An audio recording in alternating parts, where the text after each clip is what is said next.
समबुद्ध तथागत तुम करुणा बरसाने वाले हो। सम्यक समबुद्ध तथागत तुम करुणा बरसाने वाले हो।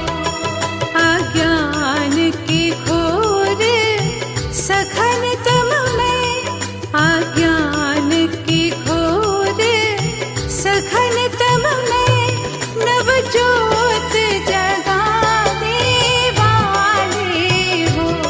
सम्यक समबुद्ध तथागत तुम करुणा बरसाने वाले हो। सम्यक संबुद्ध तथागत